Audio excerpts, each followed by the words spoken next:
மகனாய் உடன் பிறந்தவனாய் இந்த தமிழ்நாட்டு பெண்கள் நினைப்பதற்கான காரியங்களை திரு ஸ்டாலின் அவர்கள் தன் ஆட்சியில் நிகழ்த்தி காட்டுவதற்குல்ல. நான் வேலைக்கு போனேன். அங்கே ஒரு வேலையில் ஒருத்தவங்க வீட்டில் இட்டு போய்விட்டாங்க.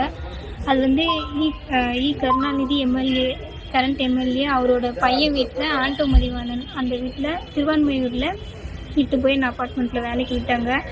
வேலையில் விட்டோடனே நான் அப்போ தான் ஸ்டார்டிங் வேலைக்கு போகிறேன்.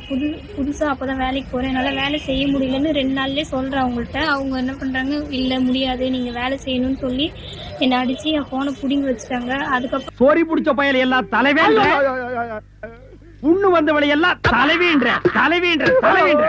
அது பெண்களுக்கான இலவச பயணம், புதுமை பெண் திட்டமாக இருக்கலாம், மகளிர் உரிமை திட்டமாக இருக்கலாம்.